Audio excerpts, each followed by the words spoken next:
தயாரித்து இயக்கி வர்ற 13ஆம் தேதி வெளியிடுற தெரிஞ்சா காதலிங்க திரைப்படத்தின் பத்திரிகையாளர் சந்திப்பின் மூலமாக உங்களையெல்லாம் சந்திக்கிறதுல ரொம்ப மகிழ்ச்சி அடைகிறேன்.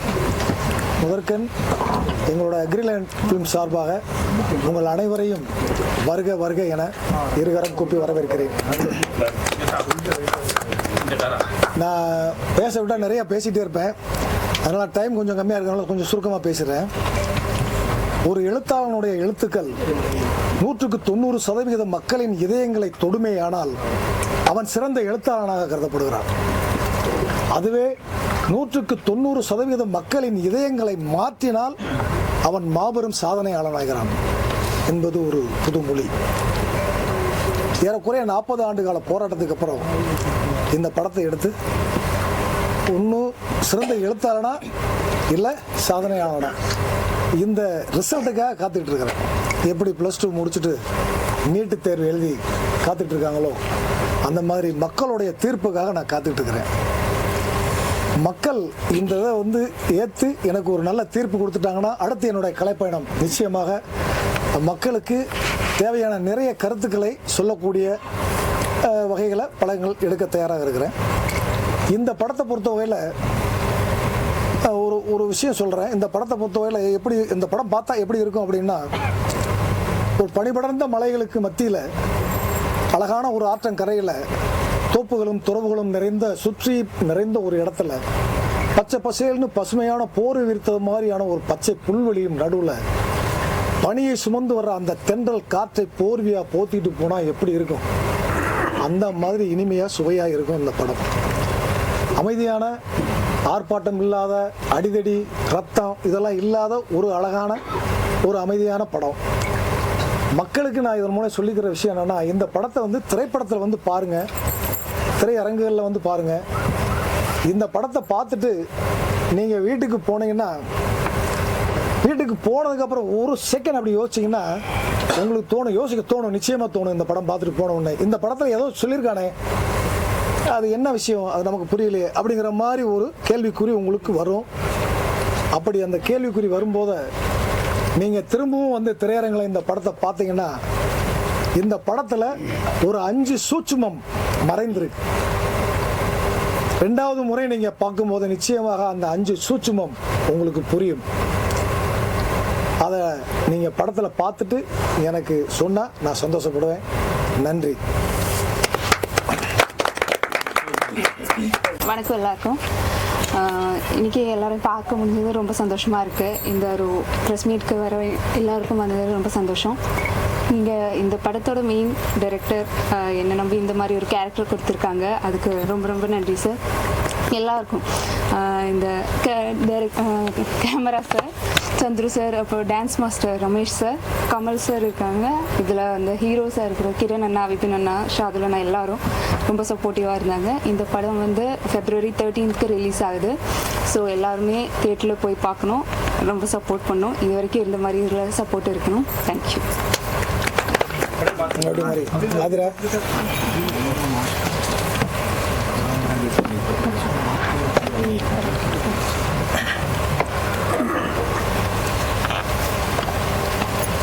எல்லாருக்கும் வணக்கம். 13ஆம் தேதி ரிலீஸ் பண்ணுற இந்த மூவி எல்லோரும் பார்க்கணும். நாங்கள் எல்லோரும் புதுசாக தான் இந்த இதில் வந்தோம். சின்ன சின்ன தப்புகள் இருக்கலாம், ஆனால் நீங்கள் அதை ஏற்று எங்களை எல்லாம் சப்போர்ட் பண்ணி நெக்ஸ்ட்டு வேறு லெவலில் கொண்டு வரணும். இதில் கொஞ்சம் யோசிக்கிறதுக்கு நிறையா விஷயங்கள் இருக்குது. ஸோ நீங்கள் பார்த்துட்டு உங்களுக்கு பிடிச்சிருந்தா உங்கள் ஃப்ரெண்ட்ஸுக்கிட்ட எல்லாருக்கிட்டையும் ஷேர் பண்ணணும். எல்லோரும் பார்க்கணும் கண்டிப்பாக. தேங்க்யூ.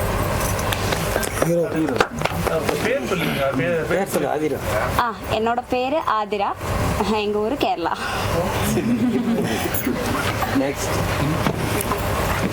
நான் பேசிக்கலி கேரளா தான். முதல்ல எனக்கு இப்படி ஒரு கேரக்டர் கொடுத்து என்னை இதில் நடிக்க வச்ச கஜேந்திர சாருக்கு ரொம்ப தேங்க்ஸ். அப்புறம் நம்ம டீம் மெம்பர்ஸ் எல்லாம், cameraman Chandru sir, Kamal sir, அப்புறம் அசோசியேட் டைரக்டர்ஸ், மியூசிக், நம்ம மொத்த டீமும் அவ்வளோ சூப்பராக ஒர்க் பண்ணிட்டேன். அவ்வளோவும் ரிஸ்க் எடுத்து அவ்வளோவும் பிரச்சனைகளை ஃபேஸ் பண்ணி அவர் என்ன பண்ணது கூட எனக்கு தெரியாது. அந்த அளவில் ஒரு ரிஸ்க் எடுத்திருக்கு. ஒரு 3 வருஷம் 4 வருஷமாக அவர் அந்த அளவுக்கு ரிஸ்க் எடுத்ததுக்கு பின்னாடி அப்படியே அழிஞ்சிட்டே இருக்கும். இப்போ அதுக்கான ரிசல்ட்டு கண்டிப்பாக ஆடியன்ஸ் தான் கொடுக்கணும். கண்டிப்பாக எல்லோரும் மூவி பார்க்கணும், எங்களை ப்ளஸ் பண்ணணும். நீங்கள் கொடுக்கணும் அந்த அப்ரிஷியேஷன் தான் எங்களுக்கு இன்னும் ஒரு நெக்ஸ்ட் ப்ராஜெக்டில் வந்து இன்ஸ்பிரேஷனாக இருக்கும். அப்போ எல்லாருமே மூவி கண்டிப்பாக வணக்கம். மதித்து எல்லோரும் வந்ததுனால இந்த படத்தை பற்றி சொல்லணுன்னு டைரக்டர் 40 வருஷமாக போராடணும்னு சொன்னார். அதில் 3 வருஷமாக நான் போராடிட்டேன் அவர் கூட இந்த படத்தை அப்புறம் நான் அந்த உசிலம்பட்டியில் நான் ஒரு 5-6 படம் பண்ணியிருக்கேன்.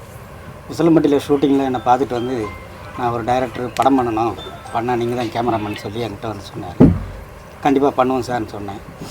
எனக்கு அங்கே ரூம் போட்டு கொடுத்து எல்லோரும் வர வச்சு எல்லோரும் பேசணும், இந்த கதையை பற்றி பேசணும், கதை நல்லா இருக்குன்னு. அவர் நண்பர்கள்லாம் கை விட்டாங்க. எப்படியாவது நம்ம 2 பேர் சேர்ந்து இந்த படத்தை முடிப்போம் அப்படின்னு சொல்லி அவருக்கு வாக்கு கொடுத்தேன். அதே மாதிரி பிள்ளையார் சொல்லி போட்டோம். மைக்கேல் ராய் சார் அங்கே மதுரையில் பார்த்தேன்.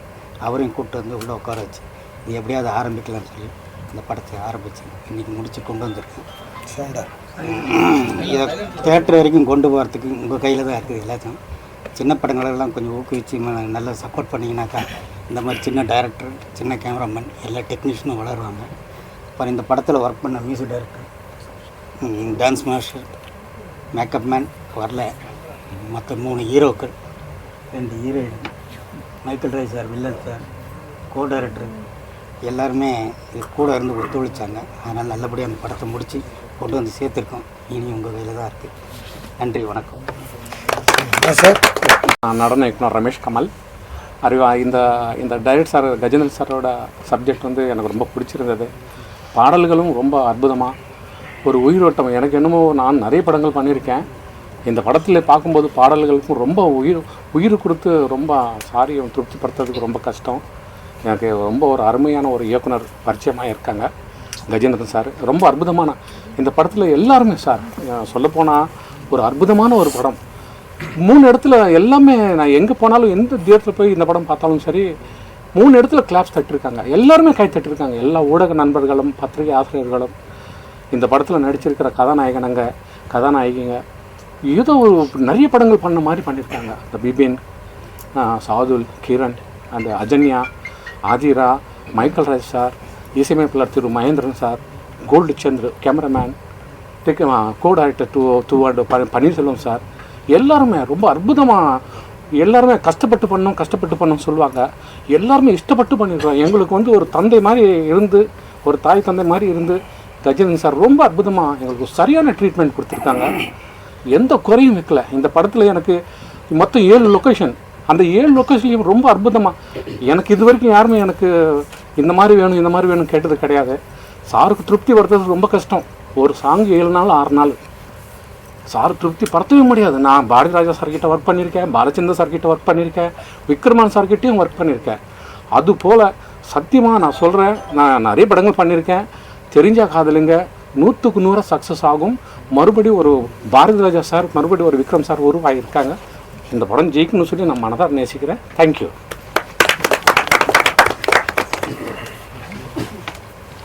அறிமுகப்படுத்திய டைரக்டர் சரி கஜேந்திரன் அவர்களுக்கு நன்றி தெரிவித்துக் கொள்கிறேன். நான் 1992 ஃபிலிம் ஆர்ட்ஸ் அகாடமின்னு சொல்லிட்டு திருவான்மையூரில் இருந்துச்சு. அதில் நடிப்பு பயிற்சி முடித்தேன். ஒரு 34 வருஷம் போராட்டம். இப்போ தான் சார் எனக்கு ஒரு கேரக்டரை கொடுத்து என்னையே நடிகன் ஆக்கியிருக்காரு. அதனால் சார்கிட்ட அறிமுகப்படுத்தின கேமராமேன் சவுந்தர் அவர்களுக்கு நன்றி சார். ஆமாம், எல்லாரும் வந்து தேட்டரில் வந்து பார்த்து எங்களை மாதிரி புதுமுக கலைஞர்களை ஒரு வெற்றியடை செய்யணும்னு சொல்லிட்டு எங்கள் படத்தையும் வெற்றியடை செய்யணும்னு சொல்லிட்டு தாழ்மையுடன் கேட்டுக்கொள்கிறேன்.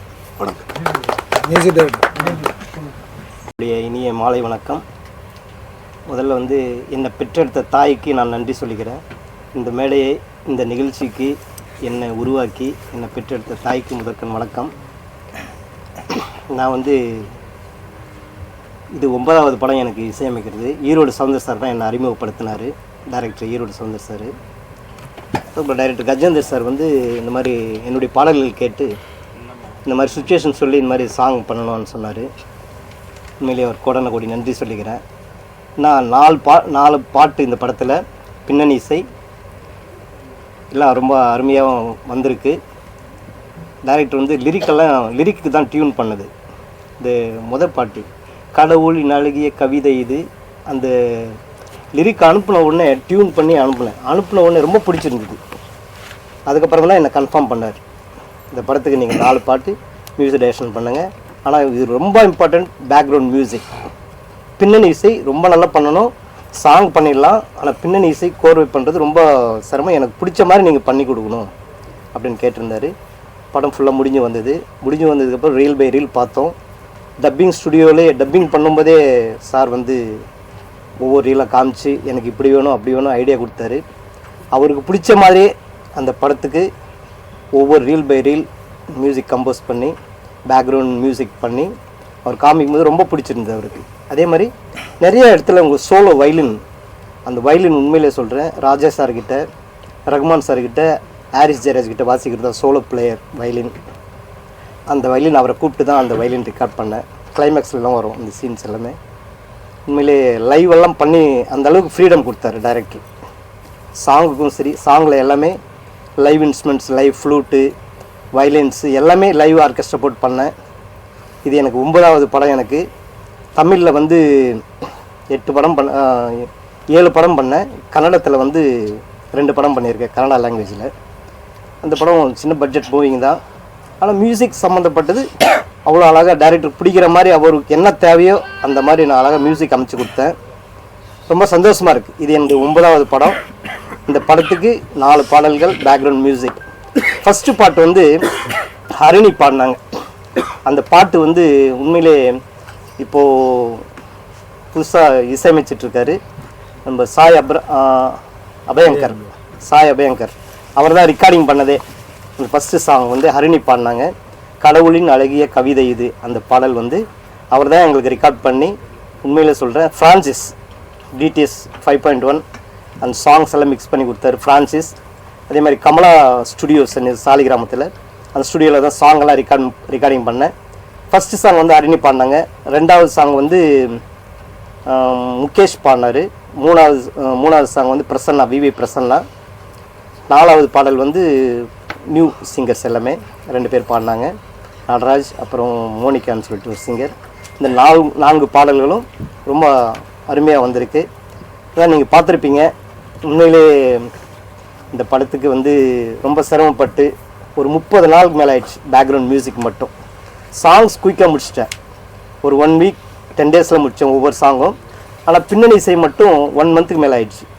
டைரக்டருக்கு பிடிச்ச மாதிரி சில சீன்ஸ் எல்லாம் இதை மாற்றுங்க அதை மாற்றுங்க, நிறைய கரெக்ஷன் டைரக்டருடைய விருப்பப்படி இந்த படத்துக்கு பின்னணி அமைச்சு கொடுத்தேன். உண்மையை ரொம்ப சந்தோஷமாக இருக்குது. இந்த காதலர் தினத்தன்னைக்கு உண்மையிலே இந்த படம் 13ஆம் தேதி ரிலீஸ், மறுநாள் February 14th. இந்த 14th அன்றைக்கி இந்த உண்மையிலே இந்த தெரிஞ்சா காதலிங்க இந்த மூவியை எல்லோரும் தியேட்டரில் வந்து படம் பார்த்தா சந்தோஷமாக இருக்கும், பார்ப்பீங்க. அந்த அளவுக்கு ஒரு அருமையான ஒரு காதல் காவியம். உண்மையிலே இந்த இயக்குனருக்கு நன்றி சொல்லிக்கிறேன். இந்த படத்துக்கு எனக்கு வாய்ப்பு கொடுத்து இந்த 4 பாடல்கள் பேக்ரவுண்ட் பின்னணி இசைக்கு வாய்ப்பு கொடுத்ததுக்கு ரொம்ப ரொம்ப கோடி நன்றி சொல்லிக்கிறேன். தேங்க்யூ. ஏன்னா எனக்கு சந்தர்ப்பம் கிடைக்கல. ஆடியோ லான்ச் பண்ணும்போது வந்து நான் என்னோட டீம் உங்கள் குழுவுக்கு எல்லாருக்குமே எதுவுமே நன்றியும் சொல்லலை. அதை பற்றி பேச முடியல, ஏன்னா அந்த இதுலேயும் டைம் இல்லை எனக்கு. எங்கேயும் கூட நமக்கு டைம் கம்மி தான், இருந்தாலும் ஒரு 10 நிமிஷம் எடுத்துக்கிறேன். இப்போ ஆக்சுவலாக வந்து அதான் சொன்னேன் 40 ஆண்டு கால போராட்டம் அப்படின்ட்டு. இப்போது நான் வந்து கேமராமேனை வந்து ஃபஸ்ட்டு அதே மாதிரி என்னோடய உசிலம்பட்டிக்கு வந்து அவர் ஒரு படம் பண்ணும்போது அப்போ தான் நேரடியாக சந்தித்தேன். என்னுடைய படம் வந்து இந்த மாதிரி இருக்குது பண்ணணும் அப்படின்னு. அவரோட கேமரா ஒர்க்கு ஓரளவு எனக்கு பார்க்கும்போதே பிடிச்சிருந்தது, அதனால் அவரை வச்சேன். ஏன்னா லைட்டு கூட கம்மியாக வச்சு எவ்வளோ லைட்டு அதிகமாக வச்சு எடுக்கிறாங்களோ அந்த எஃபெக்டை கொடுத்துருந்தார், நான் மானிட்டர்லேயே பார்த்தேன். ஸோ அதனால தான் அவர் பிடிச்சது. அதே மாதிரி கொண்டு வந்தேன். அதே மாதிரி சில ஷார்ட்ஸை வந்து கரெக்டாக எடுத்து கொடுத்துருக்குறாரு. நீங்கள் படம் பார்த்தது உங்களுக்கே தெரிஞ்சிருக்கும். அதே மாதிரி அந்த லைட்டிங், நான் கொடுத்த லைட்டிங்கில் ஒரே லைட்டில் 10 லைட்டு போட்டு எடுத்த மாதிரி எனக்கு ஷார்ட் எடுத்து கொடுத்துருக்காரு. ஸோ நான் என்ன எதிர்பார்த்தனோ அது. இதை விட என்னென்னா ஒரு இன்வால்மெண்ட்டு, ஒரு நான் போய் அப்படி நின்று அங்கே நின்று அப்படி பார்த்தேன்னா நேராக வருவார் பின்னாடி, இந்த இடத்துல க்ரெயின் போடணும் அதானே, க்ரெயின் போட்டு இங்கேருந்து அப்படி பேனிங் வரணும் அதானே அப்படின்னு நான் என்ன மைண்டில் நினைக்கிறேனோ அதை அப்படியே அவர் சொல்லுவார், அதே மாதிரி எடுத்து கொடுப்பார். ஸோ இந்த அளவுக்கு ஒரு இன்வால்மெண்ட்டு சப்ஜெக்டில் இருந்துச்சு அவர்கிட்ட. ஒரு புரிதல் இருந்துச்சு. அதனால தான் நாங்கள் வந்து இந்த அளவுக்கு ஒரு இதை கொடுக்க முடிஞ்சது. ஆனால் பட்ஜெட்டு வந்து ரொம்ப கம்மியான பட்ஜெட்டு, என்னால் முழுக்க வந்து பல கோடியில் இன்வெஸ்ட் பண்ண முடியல. அதனால் அதுலேயே இவ்வளோ பண்ணியிருக்காரு. இப்போது இன்னும் பட்ஜெட்டு கொஞ்சம் அதிகமாக இருந்தால் அவர் பண்ணக்கூடிய லெவலே வேறு லெவல் பண்ணுவாங்க. அதனால் அந்த கேமராமேனுக்கு இந்த நேரத்தில் இந்த தருணத்தில் நான் ஒரு நன்றி சொல்லிக்கிறேன். அவர்கிட்ட ஏற்கனவே சொல்லியிருக்கேன், பாலு மகேந்திரா ரேஞ்சுக்கு வரணும், நீங்கள் கேமராவில் அவார்டு வாங்கணும், வாங்குவீங்க, கண்டிப்பாக அதுக்கு நான் சந்தர்ப்பம் தரேன்னு சொல்லியிருக்கிறேன். அதே மாதிரி செய்வாருங்கிறத நம்பிக்கை இருக்குது. அந்த வாழ்த்துக்களையும் நான் சொல்லிக்கிறேன். இந்த நேரத்தில் அவருக்கு நன்றி சொல்லிக்கிறேன். அடுத்து நான் ரொம்ப நன்றி சொல்ல வேண்டிய இன்னொரு இது என்னென்னா, ஹீரோயினி.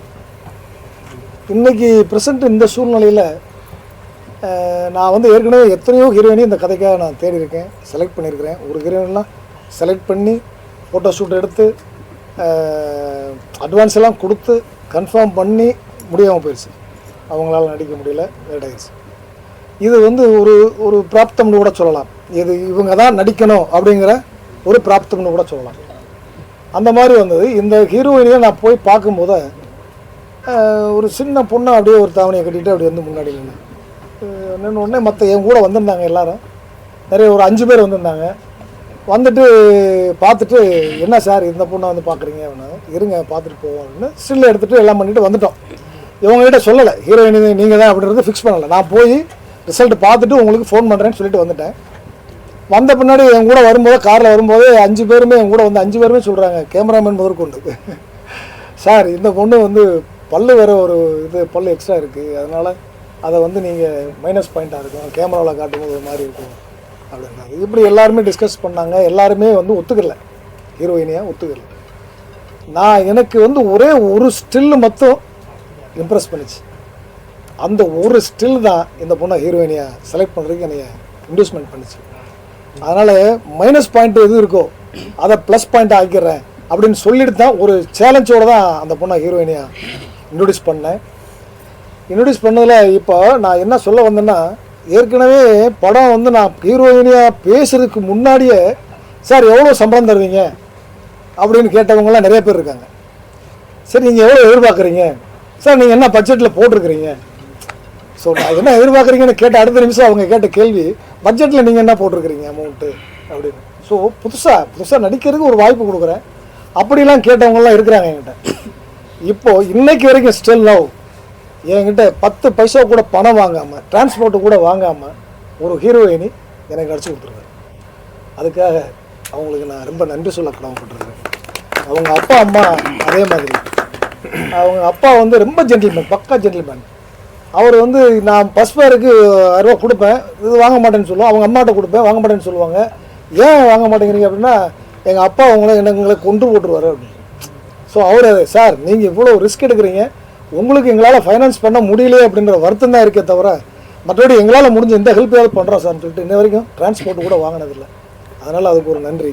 அது மாதிரி செகண்ட் ஹீரோயினி அவங்களும் வந்து என்னோட கோஆப்ரேஷன் பண்ணாங்க. யாரும் அவங்களுக்கு சம்பளம் கொடுக்கல, பட் எனக்கு கூட எல்லாம் கோஆப்ரேட் பண்ணி நடிச்சு கொடுத்தாங்க. அதுக்காக நன்றி சொல்ல கடமைப்பட்டிருக்கிறேன். அடுத்து மியூசிக் டைரக்டரை பற்றி சொல்ல வேணும்னா அவரே நிறையா சொல்லிட்டாரு. இப்போது அதே மாதிரி தான் அந்த கடவுளின் அழகிய கவிதை சாங்கை வந்து நான் லிரிக் கொடுத்தேன். லிரிக் போட்டு ஒரு 10 நாள் டைம் எடுத்தார். லிரிக் கொடுத்த அடுத்த நிமிஷமே எனக்கு டியூனை போட்டு அனுப்புனார். நான் நேரடியாக கூட இல்லை, ஆனால் சுச்சுவேஷன் சொல்லிட்டு போயிட்டேன், இதுதான் லிரிக்கு, இதுக்கு எனக்கு டியூன் அழகாக வேணும் அப்படின்னு. டியூனை போட்டு அனுப்புனார். கேட்ட உடனே எனக்கு பிடிச்சிச்சு, கேட்சாச்சு. ஒரே டியூன் தான். கேட்ட உடனே சார் நல்லா இருக்கு, இதை அப்படியே அழகுபடுத்துங்க அப்படின்னு சொல்லிட்டு சொன்னேன். அழகுபடுத்தி அழகாக கொடுத்தாங்க. ஹரிணிகிட்ட போய் பாட வச்சோம். அந்த ஹரிணிட்டையும் சொன்னேன் 14 வயசு பொண்ணு பாடிட்டு வர மாதிரி அப்படின்னு. அவங்களும் அந்த குரலை கொஞ்சம் சேஞ்ச் பண்ணி அழகாக பாடி கொடுத்தாங்க. இதுக்கப்புறம் இந்த 60 நொடிகள் சாங்கில் தான் ஒரு 4-5 டியூனை போட்டு கொடுத்தாரு. எனக்கு பிடிக்கல சார், இந்த டியூன்லாம் பிடிக்கல, நீங்கள் ஓன் டைம் எடுத்துக்கோங்க, எத்தனை நாள் வேணாலும் எடுத்துக்கங்க. கடவுளின் அழகிய கவிதை மாதிரி எனக்கு ஒரு சாங், இந்த டியூனு ஒரே டியூன் மட்டும்தான் அனுப்பணும், அதை நான் ஓகே பண்ணணும், எதுக்கு தயார்னா நீங்கள் பண்ணுங்க அப்படின்னா. ஒரு 15 நாள் கிட்ட கூட வரல, என் ஃபோனு கூட பண்ணலை, எங்கே போனார் என்ன பண்ணாருன்னு தெரியல. 15ஆவது நாள் வந்து நான் ஷூட்டிங் ஸ்பாட்டில் இருக்கேன். ஒரு டியூன் எனக்கு வாட்ஸ்அப்பில் அனுப்புகிறாரு. அதை போட்டு கேட்குறேன், என்னோடய டீமோடு கேட்குறோம். ஒத்துமொத்த டீமும் அழகான டியூன் சார், இதை ஓகே பண்ணுங்க அப்படின்றாங்க. ஒரே டியூன் தான். அப்படி ஓகே பண்ணது 60 நொடிகள் சாங்.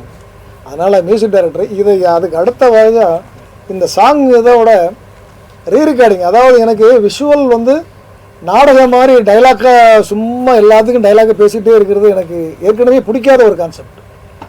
நம்ம படம் காட்டுறோம்னா விஷுவல் காட்டணும். அங்கே வந்து விஷுவலுக்கு தகுந்த மாதிரி பேக்ரவுண்டு ஆர்ஆர் இருக்கணும். ஆர்ஆர் இருந்தால் தான் அந்த விஷுவல் அது மாதிரி அவருக்கு ஒரு வாய்ப்பு கொடுத்தாங்க. படத்தில் மேக்ஸிமம் எல்லாமே வந்து விஷுவல் தான் இருக்கும் பாருங்க, அதிகமான டைலாக் இருக்காது, கம்மியாக இருக்கும், பார்த்து தெரியும்.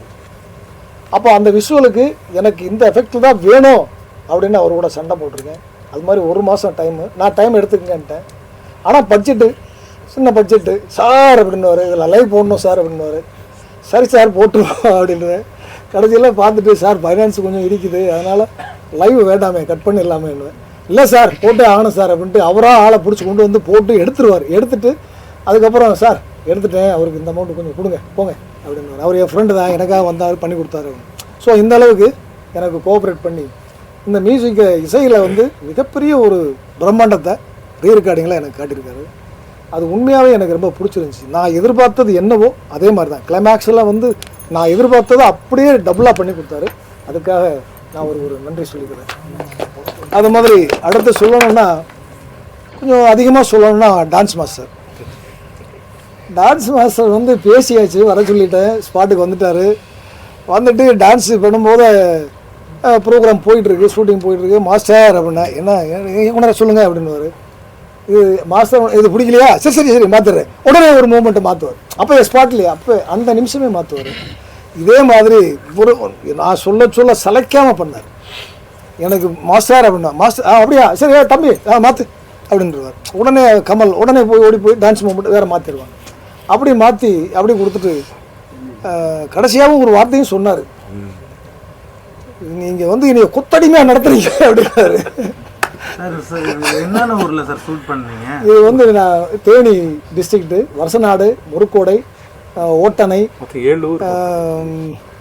அது அப்புறம் ஆண்டிப்பட்டி, சூலம்பட்டி, வைகடம், அரியமான் பீச்சு, காரங்காடு, முடிவீரன் பட்டினம். நீங்கள் பேசும்போது சொன்னீங்க ஒரு 5 விஷயத்தை இம்ப்ரெஸ் பண்ணணும் அப்படின்னு சொன்னீங்க. என்னென்ன மாதிரி விஷயத்தை வந்து நீங்கள் அதில் உள்ளார நீங்கள் படம் பார்த்துட்டு வாங்க, அப்புறம் தான் சொல்லுவேன். பார்த்துட்டு தான் சொல்லுவேன். நான் இப்போ சொன்னால் அது ஓப்பன் ஆகிரும், சஸ்பென்ஸ். சார் ட்ரெய்லர் பார்த்தா ஹீரோனுக்கு தம் அடிக்கிற மாதிரி இருக்குது, அது மேலே வச்சுங்க என்ன சார் ரீசன்? செகண்ட் ஹீரோயின், அதாவது அதில் ஒரு டைலாக் வரும், காதலுக்காக அப்படின்னு சொல்லி ஒரு டைலாக் வரும். அவன் வந்து அந்த சிகரெட்டை அந்த பொண்ணை வந்து கெடுத்துறான் கடைசியில். அதாவது லவ் பண்ணுறேன் அப்படிங்கிற அந்த ஒரு காரணத்துக்காக அவன் சொல்கிறதெல்லாம் அந்த பொண்ணு செய்கிறான். அதுதான் அது விஷயம். அப்போ அந்த காதலில் மயங்கி காதலுக்காக இப்படி தப்பு பண்ணி வெட்டியாக கெட்டு போகிறீங்களே அப்படிங்கிற ஒரு மெசேஜ் தான். அதனால் காதலுங்கிறதுனால இப்படி சொல்லி ஏமாந்துடாதீங்க அப்படிங்கிறத அதில் மெசேஜ். ஆமாம் 16. அதில் வந்து அந்த ஒரு விஷயத்துக்காக தான் அதை வந்து மாற்றினாங்க. அதாவது நீங்கள் சொன்னீங்க இல்லையா சிகரெட் பிடிச்ச அந்த டைலாக் தான், இந்த ஜென்மத்திலே எல்லாத்தையும் அனுபவிச்சிடணும் அப்படின்னு சொல்லி அவன் சிகரெட்டை கற்றுக் கொடுக்குறான். அது வந்து நீங்கள் ஃபஸ்ட்டு +2 படிக்கிற மாதிரி காட்டுறீங்க, டீனேஜ் பொண்ணை கெடுக்கிற மாதிரி ஒரு சூழ்நிலை. அதனால் 16+ங்கிறது குடும்பத்தோடு வந்து பார்க்கட்டும் அப்படிங்கிறத அவங்க சொன்ன ரீசன். சென்சார் போர்டில் எனக்கு சொன்ன ரீசன் அதுதான். ஏன் வந்து அந்த ஒரு டைலாக்காக தான் கொடுத்துருக்கோம், மற்றபடி எதுக்காக இல்லை. ஆனால் 16+ங்கிறது 16 வயசில் இருக்கிறவங்க, 18 வயசு கீழே இருக்கிறவங்க அவங்க அப்பா அம்மா பெர்மிஷனோட வந்து படம் பார்க்கட்டும், இல்லை அவங்க அப்பா அம்மாவோட கூட்டிகிட்டு வந்து பார்க்கட்டும் அப்படிங்கிறதா அது. சார் இது மாதிரி படங்கள் வந்து அப்பா அம்மாவோட சேர்ந்து வந்து பார்ப்பாங்க சார். ஏன்னா ஸ்டூடெண்ட்ஸ் தனியாக வந்து பார்க்கறது ஓகே, 16+னாவே அப்பா அம்மா வீட்டில் கூட்டு போக மாட்டாங்க. 16+ங்கிறது இப்போ நமக்கு தான் தெரியுது, மக்களுக்கு வந்து அதெல்லாம் பார்க்கல. ஸ்டூடெண்ட்ஸ் காலேஜ் பசங்க வந்து பார்த்துருவாங்க தெரியாம. இப்போ நீங்கள் அப்பா அம்மா ஃபேமிலியோட வந்து பார்க்க சொல்லும் போது அது சாத்தியமானு கேட்குறேன். ஏன் பார்க்க மாட்டாங்க? எப்படி பார்ப்பாங்கன்றேன். இதுல மெசேஜ் சொல்லுங்க. நீங்களே சொல்லிருக்கீங்க ஒரு பொண்ணு டம் அடிக்கிறான்னு. டம் அடிச்சாவே மேக்ஸிமம் தமிழ் கலாச்சாரத்துக்கு வந்து அது ஒத்தே வராது. பெண்கள் டம் அடிச்சா பிடிக்காது. இன்னும் வந்து நம்ம தமிழ் கலாச்சாரம் ஃபீல்டு இதெல்லாம் நம்ம இதில் தான் பத்திரிகையிலையும் வீடியோவில் தான் பேசிட்டு இருக்கிறோம். ரியல் லைஃப்ல பார்த்துருக்கீங்களா? எத்தனை பொண்ணுங்க பார்ல போய் தண்ணி அடிக்கிறாங்க? நான் காட்டணுமா உங்களுக்கு? இன்னைக்கு சென்னை சிட்டியில் நாங்கள் எங்கள் கிராமத்திலே காட்டுறேன் வாங்க. கிராமத்திலே பார்ல போய் தண்ணி அடிக்கிற பொண்ணுங்க இருக்காங்க, சிகரெட் அடிக்கிற பொண்ணுங்க இருக்காங்க. அததான் இது வந்து இல்ல கூடிய சீக்கிரம் உங்களை வந்து ரொம்ப நேரம் கன்வின்ஸ் பண்ண முடியாதுன்னு சொல்லிட்டு டான்ஸ் மாஸ்டர் சொன்னாரு. ஆமா சாரை வந்து திருப்திப்படுத்த முடியாதுன்னு. சோ இதெல்லாம் வந்து திருப்திப்படுத்தி தான் நீங்க எடுத்தீங்களா இந்த சீன்ஸ்? ஆமா திருப்திப்படுத்தி தான் எடுத்தோம். மெசேஜ் அதானே, உங்களுக்கு புரிஞ்சுது? சாட்டிஸ்ஃபைட். ஆமா சாட்டிஸ்ஃபைட் பண்ணதா. ஏன்னா அதாவது எல்லா விஷயம் அது ஸ்கிரிப்ட், அது அந்த ஸ்கிரிப்டில் அவங்களுடைய பெர்ஃபார்மன்ஸ் அதில் சாட்டிஸ்ஃபைடே ஆக மாட்டேன். பெர்ஃபார்மன்ஸ் நான் எதிர்பார்க்குற எஃபெக்ட் வர்றது வரைக்கும் விட மாட்டேன். இதுதான் விஷயம். அதுதான் அவர் சொன்னது. அந்த டான்ஸ் மூமெண்ட்டாக இருக்கட்டும், இல்லை அவங்களுடைய ஆக்டிங் கெப்பாசிட்டியாக இருக்கட்டும், இது எல்லாமே வந்து நான் என்ன என்னுடைய மைண்டில் இருக்கோ அது வர்றது வரைக்கும் விட மாட்டேன். அதுதான் 10 டேக்கு 15 டேக்கெலாம் போயிருக்கு. அதனால டைம் 20 டேக் வரைக்கும்லாம் போயிருக்கு. யாருங்க தம் அடிக்கிறாங்க சொல்லிட்டாரு. ஆக்சுவலாக நான் தம் அடிக்கல, அது வந்து ஜூஸ் சிகரெட்டு. சாரு என்கிட்ட அந்த சிச்சுவேஷனில் தான் சொன்னேன், இந்த சீனு தான் பண்ணணும். அப்போ நான் சொன்னேன், சார் எப்படி சார் எனக்கு முடியல, எனக்கு தெரியாது, ஆக்சுவலாக எனக்கு தெரியாது. அப்போ சார் சொன்னால், இல்லை நீ அது ஆக்டிங் தானே, நம்ம என்ன பண்ணோமோ அது விஷயம் ஆக்டிங்காக மனசில் வச்சு தான் பண்ணணும். ஸோ அந்த மைண்டில் தான் பண்ணோம். 2-3 டேக்கெல்லாம் அது ரீடேக் தான் ஆயிடுச்சு. ஆனால் அது சாருக்கு அந்த லாஸ்ட் விஷுவல் இல்லையா, அந்த சிகரெட்டு பிடிச்சி இப்படி பண்ணுறது, அது சாருக்கு ஓகே. ஸோ அதனால தான் பண்ணது. வந்து வில்லேஜ்லேயே எடுத்தீங்க, வில்லேஜில் காட்டியிருக்கீங்க மலைவாழ் மக்களுடைய. அங்கேயே நீங்கள் பண்ணிருக்கலாமே, அது சிட்டிக்கு கொண்டு வந்தீங்க இந்த கதையை. என்னோடதா சிட்டிக்கு வந்து இப்போ ஓப்பனிங்கே வந்து சிட்டியில் தான் ஓப்பன் பண்ணுறேன். இவங்க 3 பேரும் ஃப்ரெண்ட்ஸு சிட்டியில் தான் இருக்கானுங்க.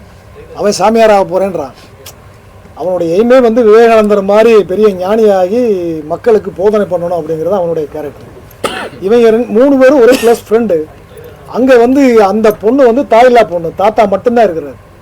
அந்த பொண்ணுக்கு ஆதரவு அங்கே இருக்கிற தாத்தா. அந்த தாத்தாவை மர்டர் பண்ணிடுறாங்க. மர்டர் பண்ணிவிட்டு அந்த குரூப் வந்து இவன் இந்த பொண்ணையும் தேடிட்டு இருக்காங்க. அப்போ அங்கேருந்து தப்பிக்கிறதுக்கு வேறு வழி இல்லை. அவனுக்கு தெரிஞ்ச ஒரே இடம் சென்னையில் அவனுடைய ஃப்ரெண்ட்ஸ். அதனால் அங்கே கொண்டு வரான், கூட்டிகிட்டு வந்துடுறான். ஏன்னா அந்த ஊரில் விட்டால் அவனை மர்டர் பண்ணிடுவாங்க அந்த பொண்ணை. சார் 13ஆம் தேதி 7-8 படம் ரிலீஸ் ஆகுது சார். ஆமாம் சரிங்களா, நிறைய படங்கள் வந்து இப்போ புக் பண்ணிட்டாங்க, தேட்டர்ஸ்லாம் புக் பண்ணிட்டாங்க. எத்தனை தேட்டர் உங்களுக்கு கிடச்சிருக்கு, எவ்வளோ தேட்டர் ரிலீஸ் பண்ண போகிறீங்க, மாலெல்லாம் உங்களுக்கு ஸ்க்ரீனிங் கிடச்சிருக்கா? எனக்கு 40 தேட்டர் கிடச்சிருக்கு சார். மால் தேட்டர் தான், எல்லாமே காம்ப்ளெக்ஸ் தான். நான் பிஎன்சியே வேணான்னு தான் சொல்லிட்டேன். தேட்டர் வந்து எனக்கு மால் தேட்டர் காம்ப்ளெக்ஸை தான் கன்ஃபார்ம் பண்ணுங்க அப்படின்னு சொல்லியிருக்கிறேன். அது வந்து ஒரு 40 தேட்டர் கிடச்சிருக்கு, எல்லாமே மால் தேட்டர் தான். மதுரையில் வந்து வெற்றி சினிமாஸ் இருக்கு இல்லையா, மதுரை வெற்றி சினிமா, தேனி வெற்றி சினிமா, ராம்நாடு வந்து சினி லான்ச்சு, சிவகங்கை வந்து யாழினி, சென்னையில் வந்து Devi, baby Albert, Mayajaal, Rohini, Albert சொல்லிட்டேன், பேபி ஆல்பர்ட்டு, ரோகிணி, சரவண பாலாஜி, இது எல்லாமே. அதே மாதிரி சேலத்தில் வந்து ஏஆர்எஸ், திண்டுக்கல்லில் வந்து ராஜேந்திரா, உமா ராஜேந்திரா, இப்படி எல்லாமே வந்து எனக்கு மால் தேட்டர் தான். நாகர்கோவிலில் வந்து வசந்தம் பேலஸ், வசந்தம் பேலஸ், அந்த இது எல்லாமே மால் தேட்டர்ஸ் தான் எனக்கு கிடச்சிருக்கு. இல்லை சார், பிஎன்சியெல்லாம் வந்து படம், பிஎன்சியெல்லாம் தேட்டரில் போய் படம் பார்க்குறது இல்லை. இப்போ மால் தேட்டரில் தான் வந்து ஆன்லைனில் புக் பண்ணி போய் பார்க்குறாங்க. இப்போ பிஎன்சியில் இருக்கிறவங்க, எங்கள் கிராமத்தில் இருக்கிற ஒருத்தர் மதுரை வெற்றி தேட்டருக்கு ஆன்லைனில் புக் பண்ணி போய் சினிமா பார்க்குறாங்க. காரணம் என்னென்னா, அந்த சொஃபிஸ்டிகேட்டடான ஒரு லைஃப், அதை பார்த்து என்ஜாய் பண்ணிட்டு வரணும் அப்படின்னு நினச்சி வர்றாங்க. எங்கள் உசிலம்பட்டிலே இருக்கிற தேட்டரில் பார்க்குறதுக்கு ஆள் இல்லை. ஒரு நாளாக போயிருந்தேன், நைட் ஷோ போனால் ஒருத்தர் கூட வரல, வேறு வழியே இல்லை, தேட்டர் எடுத்து மூடினாங்க. படத்தில் நான் சொல்ல வரப்போல, சிக்கலில் மாட்டி விடாதீங்க நீ. ஆமாம் சார், இப்போ அது நல்ல கேள்வி கேட்டீங்க. உண்மையாகவே நான் வந்து இப்போ 4 சுவத்துக்குள்ளே தான் ஆடியோ லான்ச் எல்லாமே பண்ணியிருக்காங்க. பெரிய பெரிய நடிகர்கள், ஆர்டிஸ்ட்டு, டைரக்டர்ஸ் எல்லாமே 4 சுவத்துக்குள்ளே தான் வச்சுருக்காங்க. நான் எப்போவுமே வந்து எனக்கு பாரதி ராஜாவுடைய தாக்கம் அதிகமாக இருக்கும். ஏன்னா அவருடைய படங்கள் எதுவுமே எல்லாமே பார்த்துருக்குறேன். அவரை என்னுடைய மானசீக குருவாக ஏற்றுக்கிட்டேன். அவருடைய தாக்கம் என்கிட்ட இருக்கும். அவர் வந்து அதனால் அவர் பண்ண மாதிரி நம்மளும் ஏதாவது ஒரு டிஃப்ரெண்ட்டாக வித்தியாசமாக பண்ணணும் அப்படின்னு, ஏதாவது ஒன்று பண்ணி ஆகணும் அப்படின்னு நினச்சேன். இப்போ என்ன பண்ணலாம் அப்படின்னா, ஆடியோ லான்ச்சு இந்த மாதிரி 4 சவுத்துக்குள்ளேயே வைக்கிறாங்க, இதை ஏன் ஒரு கிராமத்தில் வைக்கக்கூடாது அப்படின்னு முடிவு பண்ணேன். இப்போ ஷூட்டிங் போகும்போது நான் அதுக்காக ஒரு கிராமம் தேடிக்கிருந்தேன். மியூசிக் டைரக்டரோட சொன்னேன், பக்கத்தில் ஏதாவது கிராமம் இருந்தால் பாருங்கள் அப்படின்னு. பாப்போம் சார்னு சொல்லிட்டு இருந்தாங்க. ஆனால் எல்லாருமே வந்து இல்லை, நீங்கள் அது செய்வேனா, எல்லோரும் நம்ம ஒரு ஸ்டுடியோவை புக் பண்ணி, இல்லைனா ஒரு இதாக புக் பண்ணி பார்த்துடலாம், ஹாலை பண்ணிடலாம், மண்டபத்தை. இல்லை, நான் அதில் பிடிவாதமாக இருந்தேன். அப்படி பார்க்கும்போது முடிவீரன் பட்டினம் அப்படிங்கிற அந்த கிராமம் ஒரு அழகான கிராமம். அந்த கிராமத்தில் நான் சாங் ஷூட் பண்ண போனேன். அங்கே இருந்த அந்த மக்களுடைய ரிசீவிங் எனக்கு ரொம்ப பிடிச்சி போச்சு. எனக்கு எந்த டிஸ்டர்பன்ஸும் பண்ணலை. நான் போய் இறங்கணுன்னு இந்த மாதிரி ஷூட் பண்ண போகிறேன்னு பண்ணிக்கங்க, எங்கே வேணாலும் பண்ணிக்கங்க, அப்படின்ட்டு வாங்க முதல்ல நீங்கள் எங்கள் வீட்டுக்கு வாங்க சாப்பிடுங்க அப்படின்னு தண்ணி கொடுத்துட்டு டீ கொடுத்துட்டு சாப்பாடு சாப்பிடுங்க அப்படின்னு சொல்லி எங்களை ரொம்ப உபசரம் பண்ணாங்க. அந்த கிராமமே 300-400 வீடு இருக்கும். அந்த கிராம மக்கள் எல்லாருமே அப்படி இருந்தாங்க. அதே மாதிரி அந்த கிராமத்தில் யாரை போய் கேட்டாலும் நீங்கள் என்ன பண்ணாலும் எங்கள் கிராம தலைவர் இருக்காரு, அவர்கிட்ட போய் கேளுங்க அப்படின்னு. அதே மாதிரி எல்லாரும் பெண்ணுங்களாக இருந்தாலும் சரி, பையங்களாக இருந்தாலும் சரி, சின்ன பசங்களாக இருந்தாலும் சரி, எல்லாருமே ஒரே வார்த்தை எங்கள் தலைவர்கிட்ட பேசிக்கங்க அப்படின்னு. அப்போ அவர் தலைவரை போய் பார்த்தோம். அங்கே வந்து எப்படி அந்த கிராமம் இருக்குன்னா, கிழக்கு பக்கம் வந்து வங்காள விரிகுடா கடல், இந்த பக்கம் கிராமம், வலது பக்கம் வந்து முடிவரன்பட்டினத்தில் ஒரு அழகான முருகன் பாலசுப்ரமணியன் கோயில். அந்த கோயிலுடைய சிலையை தான் ஃபஸ்ட்டு நான் என்னோடய படத்தில் முதல்ல காட்டியிருக்கேன். ஓப்பனிங் வர்றது அந்த சிலை தான், பாலசுப்ரமணியன். ஹீரோயின் 2 பேரும் சம்பளம் கொடுக்குறீங்க. யாருனாலும் சினிமாவில் ஒரு நாள் வேலை பார்த்தா கூட சம்பளம் கொடுக்கணும். படம் ரிலீஸ் ஆன பிறகு 2 பேரும் விசால்ட்ட போய் நடிகர் சங்கத்தை கம்ப்ளைண்ட் பண்ண என்ன பண்ணுவீங்க? கம்ப்ளைண்ட் பண்ணட்டும், கம்ப்ளைண்ட் பண்ணிட்டு பப்ளிசிட்டி ஆகட்டும். அப்படியாது எனக்கு சென்சார் சர்டிஃபிகேட் கிடைச்சிச்சுல்ல. இல்லை சார், அது வேற விஷயம். படம் நல்லா ஓடி நல்லா ஓடிச்சுன்னா நான் செய்யக்கூடியது வேற, அதை நான் சொல்லக்கூடாது, சொல்லாம செயல்ல காட்டணும். திருநங்கைகள் வந்து நிச்சயமா நல்லா சாதனை பண்ணிட்டு இருக்காங்க. நீங்க காமெடிக்காக அவங்கள வந்து அதே இடத்துல வச்சு போர்ட்ரேட் பண்றது ரொம்ப தவறான ஒரு சாங்ல தான் யூஸ் பண்ணிருக்கிறேன். சாங்ல தான் ஒரு காமெடிக்காக நீங்க அவங்கள யூஸ் பண்ணிருக்கீங்க, போர்ட்ரேட் பண்றீங்க. நாளைக்கு அவங்க எகென்ஸ்டா போராட்டம் பண்ண இல்லையே, காட்டுல பாட்டுல வரியே வருது, திருநங்கை காதலையும் ஏத்துக்கடா, மதிச்சு ஏத்துக்கடான்னு சொல்லிருக்கேன். பாட்டை தாண்டி ஒரு விட்டு வச்சிருக்கீங்க, ஒரு காமெடி சீன் மாதிரியே. அவங்க வந்து அது தெரியும், இவங்க 2 பேரும் முன்னாடி வந்துட்டு அந்த முத்தம் கொடுத்துட்டு வந்து அது ரொம்ப தவறு. இன்னைக்கு எவ்வளவு துறையில எவ்வளவு சாதனை பண்ணிட்டு இருக்காங்க, நீங்க ஒரு நல்ல விஷயமா காமிச்சிருக்கீங்க. இல்லை சார், இப்போ அது வந்து என்னன்னா, அவன் சாமியாராக போகிறான், அவனை டீஸ் பண்ணுறானுங்க, அப்படி தான். அவங்கள இன்சல்ட் பண்ணுறது கிடையாது. இப்போ வந்து அவங்கள இன்சல்ட் பண்ணுறதா அந்த சீன் நீங்கள் நினச்சிங்கன்னா அது தப்பு. இவனை வந்து அவனை அந்த லௌகீக வாழ்க்கைக்குள்ளே இழுக்கிறதுக்கு அது ஒரு ஆரம்பம், அப்படித்தான். அந்த மாதிரி தான் பண்ணியிருக்கனே தவிர அவங்கள இழிவுபடுத்தணும். அதிலே வரியில் தான் வருது, திருநங்கை காதலையும் மதிச்சு நீ ஏற்றுக்கடா அப்படின்னு. அந்த வரியை கவிஞர்கிட்டே போட சொன்னேன். சரிங்களா? ஸ்மோக்கிங் வந்து யார் பண்ணாலும் தப்பு தான். ஸோ லேடிஸுக்கு என்ன காரணத்தினால சார் இந்த மாதிரி சீன்ஸ்லாம் நீங்கள் மட்டும் இல்லை, ஒரு சில டேரக்டர்ஸ் வந்து கிட்டத்தட்ட போன வருஷத்துல 2-3 படங்கள் வந்து லேடிஸை ஸ்மோக்கிங் காமிக்கக்கூடிய சீக்வன்ஸாகவே இருக்குது. அது நீங்கள் நியாயம் நீங்கள் ஒட்டுக்கிறீங்களா? அது எந்த வருஷம் நியாயமாகும் சார்? இப்போ யார் பண்ணாலும் தப்புறா, ஈக்குவல் தான். மென் பண்ணாலும் தப்புறா, உமன் பண்ணாலும் தப்புறா. அதுவிக்கா வந்து நம்ம ஊர் சுத்தமால வந்து உமன் பேசிக்ல தான் ஸ்மோக்கிங் போயிட்டே இருக்கு. இது எவ்வளவு பெரிய செயல் சார்? இப்போ தப்புன்னு எப்படி சொல்றீங்க? ஸ்மோக்கிங் பண்ண யாரு இல்ல சார், தப்புன்னு எப்படி சொல்ற? அதை பார்த்து தானே. ஆமா சார், அதான். இப்ப தப்ப வந்து இந்த தப்பு இதை செய்யாத அப்படின்னு சொல்றோம், அவ்வளவுதான். மெசேஜ் சொல்றதுக்காக இதை வந்து காதலுக்காக அப்படின்னு சொல்லி உன்னை ஏமாத்துறான், ஸ்மோக் பண்ண வைக்கிறான், தண்ணி அடிக்க வைக்கிறான், இதுக்கெல்லாம் ஏமாறாதீங்க அப்படின்னு ஒரு மெசேஜ் தான் சொல்றோம். அப்படிங்கும்போது தப்ப காட்டாம நம்ம எப்படி மெசேஜ் சொல்ல முடியும்? பாக்குறவங்க என்ன நினைப்பாங்க? ஒரு பொண்ணு ஸ்மோக் பண்ணா நம்மளும் ஸ்மோக் பண்ணலாம் போல இருக்குறான மைண்ட். ஏன் அப்படி நினைக்க கூடாது? இப்படி நினைக்க வேண்டியதானே? தப்பு, காதலுக்காக நீங்க சிகரெட் அடிக்காதீங்க அப்படின்னு நினைக்கிறேன், அதைத்தானே சொல்றேன் நான். அதைத்தானே நினைக்கணும். ஏன் ராங்கா போறீங்க? நெகட்டிவ் அப்ரோச், பாசிட்டிவ் அப்ரோச்சுக்கு வாங்க. அதனால தான் அது வந்து வரும், நிச்சயமா வரும்ன்ற நம்பிக்கையில இருக்கிறேன். அதனால அதாவது நேரம் வந்து எங்களுடைய இதை ஆதரவு கொடுத்ததுக்கு ரொம்ப நன்றி. இதில் இன்னொரு விஷயம் நான் சொல்லிக்கிறேன். என்னோட